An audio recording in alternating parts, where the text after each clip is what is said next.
سلام سلام كم يتصنحوا فتوات تخاتلتنا ببزلخمو سلام كخونو لكم اندا تمنخو ابنا لو مدبادنا بتاع مزارع بزلو بريزيدنت سياسة فوركي نا بريزيدنت تግራይ دكتور دبرزين ገብረ ሚካኤል ደብዳቤ ሊኢኾም እናተባህለ ይዝርከብ ዘሎ ብዛዕባ እዚ ድማ ብሓደ ኮይና ክንሪና ካብዚ ንወፃል ድማ ስታሊን ድማ ሻዕብያ ኣብ መቐለ ቤት ጽሕፈት ከፊቱ ዝተባህለ ብዛዕባኡ ድማ ስታሊን ሓደ ሓበሬታ ኣካፊሉ ኣሎ ብዛዕባ እዚ እውን ብሓደ ኮይና ክንሪና ካብዚ ንወፃል ድማ ላዕለዎት ልኡኻት መንግስቲ ሱዳን ድማ ኣብ መበሳሰን 5 ጽምብል ነጻነት ኤርትራ ንምስታፍ ናብ ከተማ ኣስመራ ያቕንዑ ከም ዘለው ተገሊጹ ኣሎ ብዛዕባ እዚ እውን ብሓደ ኮይና ክንሪና ካብዚ ንወፃል ድማ ኤርትራን ቀጠርን ሓድሽ ወሳኒ ዝኾነ ስምምዕ ፈጺመን ከም ዘለዋ ተገሊጹ ኣሎ ብዛዕባ እዚ እውን ብሓደ ኮይና ክንሪና ካብዚ ንወፃል ድማ ናብ ኤርትራ ብርክት ዝበላ ድሮናት ከም ዝኣተዋ ተገሊጹ ኣሎ ብዛዕባ እዚ እውን ብሓደ ኮይና ክንሪና ከምኡ ድማ ነዚኦም እውን ካብ ዝመሳሰሉ ትሕዝቶታት ሒዘልኩም መፅእ ኣለኹ ክሳብ መወዳእታ እዚ ቪድዮ ሓቢርኩም ፅንሑ እሺ እሞ ፍትዋት ተኸታተልትና ቀዳማይ ቪድዮና ድማ ኣረጋይ ድማ ኣነ ናብ ኣስመራ ከድኩ ኣይከድኩ ነፃነት ኤርትራ ካብ ዝድግፉ ሓደ እየ ክብል ኣረጋይ ሓደ ዘመሓላለፎ መልእኽቲ ኣሎ ብዛዕባ እዚ ድማ ሓንቲ ቪድዮ ሒዘልኩም መፅእ ኣለኹ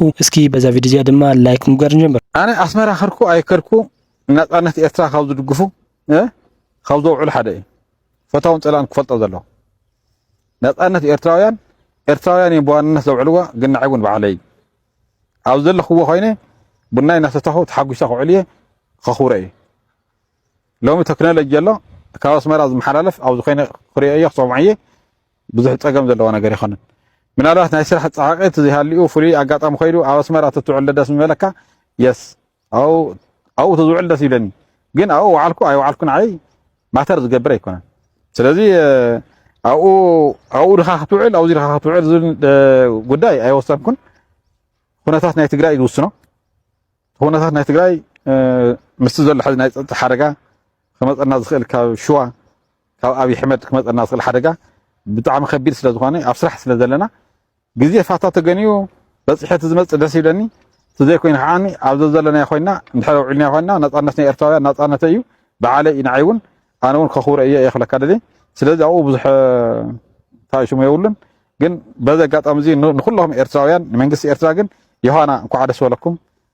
ናይትኩም ነፃነት ንዓና ምልክትናን ኣብነትናን ስለ ዝኾነ ፅባሕ ንሕና እውን ናፃ ሃገር ክንምስርት ንቃልስ ስለ ዘለና ስለዚ ስኻትኩም እንኳዕ ደስ በለኩም እቲ በዓል ብሰላም ክሓልፍ ኩላትና ተሓጒስና ክንሕልፎ ድሌተ እዩ ባህገይ እውን እዩ እሱ እውን እየ ዝምነ እሞ ኤርትራውያን መበል 35 ዝኽበር በዓል ነፃነት ከምቲ ኢትዮጵያውያን ዝብልዎ ከምቲ ካሕዳማት ወታደራት ደርጊ ዝብልዎ ብልፅግና ዝብሎ ዘይኮነስ ባዕልኩም ተሰንኪልኩም ተሰዊእኩም ዘምፃኹሞ ሓርነትን ነፃነትን ስለ ዝኾነ ኣብዚ በዓል እዚ ንስኻትኩም ጥራሕ ዘይኮንኩም ተውዕልዎስ ንሕና ተጓሩ እውን ኣብ ጎንኹም ከም ዘለና እቲ በዓል ከዓ ናይ ኩላትና በዓል ከም ዝኾነ እየ ክሕብረሎም ደሊ ብሓፈሻ ኸን ንኩልኹም ንመንግስቲ ኤርትራን ዜጋታት ኤርትራውያን የውሃና ኩሎም ይደሊ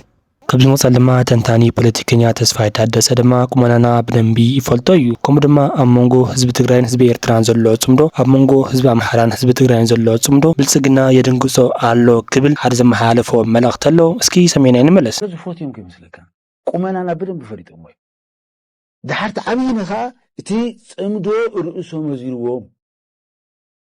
ኣብ መንጎ ህዝቢ ትግራይን ህዝቢ ኤርትራን ዘሎ ፅምዶ ኣብ መንጎ ህዝቢ ኣምሓራን ህዝቢ ትግራይን ዘሎ ኣብ መንጎ ህዝቢ ዓፋርን ህዝቢ ትግራይን ዘሎ ኣብ መንጎ ህዝቢ ሱዳንን ህዝቢ ትግራይን ዘሎ ፅምዶ ኩለን ርእሰን ክዘረን ይገይሮን ኩለን ተን ዝበልኩካ ናይ ብልፅግና ጎዲፈቻ ኩለን ወፂአን ዝትፋ ዘለዋ ደንጊፀን ካፍቲ ዝሓሰብዎ ወፃዮም ታደሰ ወረደ ብዛ ሓደ ነገር ክፈጥር እሞ ክባልዑ እዮም ይተሓስቡ ነይሩ ግን ውሕልል ብዝኾነ መንገዲ ኩላ ስርዓት ሓልያ ማለት መንግስቲ ከም ሰምፀኻ ንኻለስ ኢልካዩ በቃ ስለዚ ዕግርግር እዩ ፍርሒ እዩ ጭንቂ እዩ ድሕሪ ሕዚ በቃ እዞም ሰባት እዚኦም ይንብርከኩሉ እዩ መንግስቶም ተመሊሶም በተኣምረ ይኽእሎም እዩ ኣንሕና ፕሪቶሪያ ወሲድና ኣይዱ ጠምዚዝና ዘፈረምናዮ መንግስቲ ስለ ዝነበረና እዩ መኸተና ስጡም ስለ ዝነበረ እዩ እቲ ግዜያዊ ምሕዳር ግን በቲንና ይኸይዱ ድሕሪ ሕዚ ንኸይንብተንና መንግስትና ምፂና ድሕሪ ሕዚ ይንብተንን ጠራዕራዕና በለው ኢሉ ክሓድር ይኸዱ ድላዩ ህዝቢ ትግራይ ግን ኣብ መስመር እዩ ህዝቢ ትግራይ ይድሕን እዩ ፀገሙ ይፈትሕ ኣሎ ይስሩሕ ይሰርሕ ኣሎ ዝወረ ጃዝ እዚ ዝኹሉ መከራ ተሸኪሙ ስለዚ ናይ ህዝብ እዚ ኣካል ምዃን ሕዘ ይከኣልን ይሁዳ ንእግዚአብሔር ንኢየሱስ ምስ ሸጦ ድሕሪ ምስ ኢየሱስ ኣይተረኸበ ይሁዳ ጠራዓራ በለ ብሚድያ ወፂኡ እሱ ጀት ላእኹ በለ ግዛዕ በለ መራሕቲ ርግዕ እዮም በርታ ዝመፀት ጀቲ ትውቃዕ ድየ ትውቃዕ ንሱ እንቶም ናይ ሚሊተሪ ሰባት ንገድፉ እየ ሞያይ ስለዘይኮነ ግን እቲ ትዕግስቲ ጽቡቕ ሕዚ ብቀቡሎ ትሪኦ ኢልካ እንታይ ይገብር መዳፍዕ ተኪሱ ክልተ ህፃውንቲ ቆልዑት ይብል በቃ እሱ ናይ በዓሉ ካልእ ዕላማ ስለ ዘለዎ ዘይሉ ግን እተን ኣየራት ምልኣኽ ከደንግዝ ከፈራርሕ ኣጋጣሚ ከዓ ተተጋጊና ንዓለም ከቃልዕ እዚ ኩሉ ምኽርኻ መን ከም ዝረገሞም ብግልፂ ዘይተረድአና ካብ ትግራይ ኸይዶም ኣብ ኣዲስ ኣበባ ጭካነ ንህዝቢ ትግራይ ሞማ ተፊእዎም ህዝቢ ትግራይ እኮ ተፊእዎም ኸይዶም ካልእ ሰብ እኮ ተፍኦም ካብ ሽረ ዝጀመረት ምጥፋእ ኣዲስ ኣበባ በፅሓ ኣብፅሓቶም ፅቡቕ ተዝሰርሑ ህዝቢ እዚ እኮ ሰማይ እኮ ይሰቒልዎም ሓቂ ስሞም ሰማይ ሰቒሉ ተስፋ ገይሩሎም ኩልና ማለት ካብዚ መውፃእ ድማ ላዕለዎት ልኡኻት መንግስቲ ሱዳን ድማ ኣብ መበል 35 ፅምብል ነፃነት ኤርትራ ንምስታት ናብ ከተማ ኣስመራ ይቕንዑ ከም ዘለው ሓደ ሓበሬታ እንዳወፀ ዝርከብ ዘሎ ብዛዕባ እዚ ድማ ሒዘልኩም መፅእ ኣለኹ እስኪ ናብቲ ሓበሬታ ከሕልፈኩም ልኡኻት መንግስቲ ሱዳን ብሚኒስተር ጉዳያት ወፃኢ ናይቲ ሃገር ዝምርሑ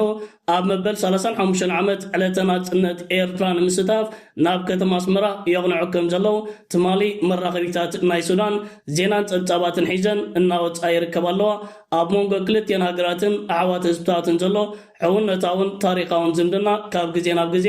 ናብ ዝበረኸ ደረጃታት እናዓበየን እናዓቆኸን ይርከብ ኣሎ ፕሬዝደንት ላላዊ ባይቶ ሱዳን ዓብዱልፋታሕ አልቡርሃን ናብ ክቡር ፕሬዝደንት ኢሳያስ አፈወርቅን ህዝብን መንግስትን ኤርትራ ኣብ ዘሕለፎ ናይ ውሃና ምልክታት ንህዝብን መንግስትን ኤርትራ ምስ ሱዳን ንዘለዎም ርክባት ናብ ዝበረኸ ደረጃታት ንምዕባይ ብመንግስቲ ናይቲ ሃገር ዓበይቲ ዝኾነ ተበግሶታት ክግበር ምዃኑ ቃል ኣትዩ ምንባሩ ዝዝከር እዩ ህዝብን መንግስትን ኤርትራ ንህዝቢ ሱዳን ኣብ ዝተሪር እዋን እቶም እንኮ ፀግዒ ዝኾንዎም ጎረቤት ሃገር እዮም ሱዳናውያን ኣብ ዝተፈላለዩ ኣጋጣሚታት ንውዕለት ህዝብን መንግስትን ኤርትራ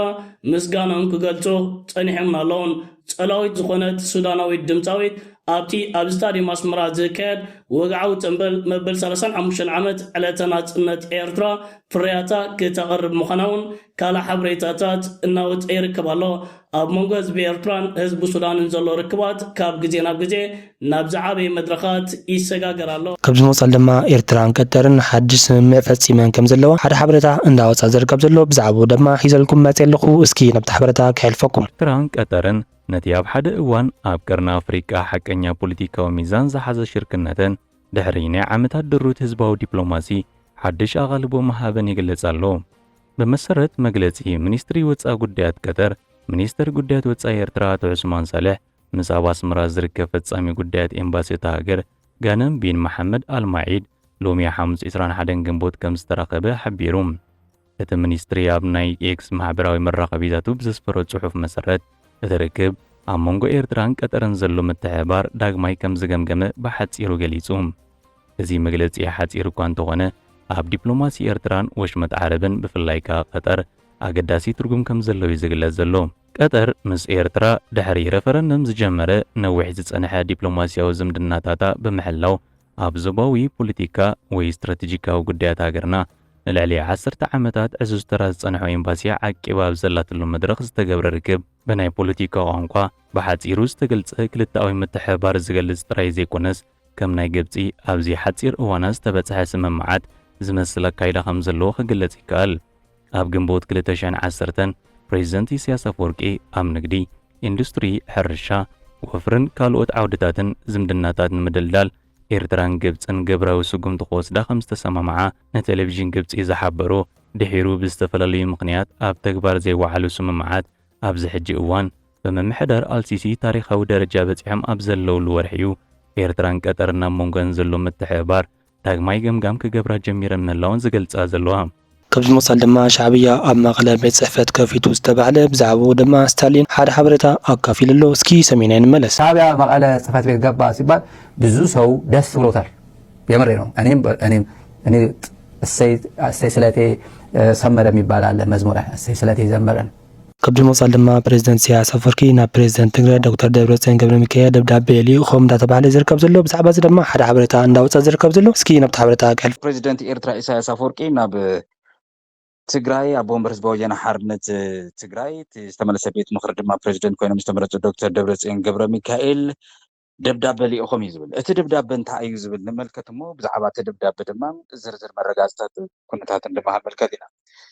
እዚ ደብዳቤ መንግስቲ ኤርትራ ቤት ጽሕፈት ፕሬዚደንት ኤርትራ ዝብል ኣብዚ ስክሪን እውን ትምልከትዎ ከም ዘለኹም ዝተጻሓፈ እዩ كبز مصال دما ناب ኤርትራ ብርክት ዝበላ ድሮናት ከም ዝኣተዋ ሓደ ሓበሬታ እንዳወፀ ዝርከብ ዘሎ ብዛዕባኡ ድማ ሒዘልኩም መፅእ ኣለኹ እስኪ ናብቲ ሓበሬታ ክሕልፈኩም ኣብ ኤርትራ ብዝወርሒ ዓበይቲ ፍጻመታት ተራእዮም እዮም እቲ ዓብዪ ስራሕ ድማ ካብተን ኣብዪ ዝምክሓለን ድሮናት ኮይኑ ናብ ኤርትራ ድማ ብርክት ዝበላ ድሮናት ካብ ቱርኪ ኢራን ብፍላይ ድማ እተን መንግስቲ ኤርትራ ዝደልየን ዝነበራ ዘመናውያን ኣብ ኣፍሪቃ ድማ ክልተ ሃገራት ዘለውአን ሱ 35 ዝዓይነተን ዘመናውያን ድሮናት 12 ከም ዝኣተዋ ዝተፈላለዩ ዜናታት እናወፁ ፀኒሖም እዮም ብተወሳኺ እውን ኤርትራ ኣብ ቀይሕ ባሕር ብዘለዋ ስትራቴጂካዊ ቀማምጣን ኣመርጋ ቀርና ኣፍሪካ ዘለዋ ጽልዋን ንዘባው ፀጥታን ዓለማዊ መስመራት ንግድን ዓብዪ ግዳስነት ኣለዋ ምስቶም ቀንዲ ናይ መርከብ መስመራት ብዘለዋ ቅርበት ከምኡውን ኣብ ፀረ ሽበራን ምንቅስቓስ ስደትን ብዘለዋ ግደ ክሕደግ ዘይኽእል ኣዝያ ኣገዳሲት መሻርክቲ ክትከውን ትኽእል እያ ምምሕዳር ትራምፕ ዝምድናታት ንምሕዳስን ሓድሽ ዲፕሎማስያዊ ርክባት ንምድሳስን ድሌት ዘርኣየሉ ምክንያት እውን ብልክዕ ንሱ ክብል ዝገለጸ ቲቦርናጂ ኣብዚ ሕጂ እዋን ድማ ዓበይቲ ፖለቲከኛታት ዓለም ብዛዕባ ኤርትራ ቀማምጣ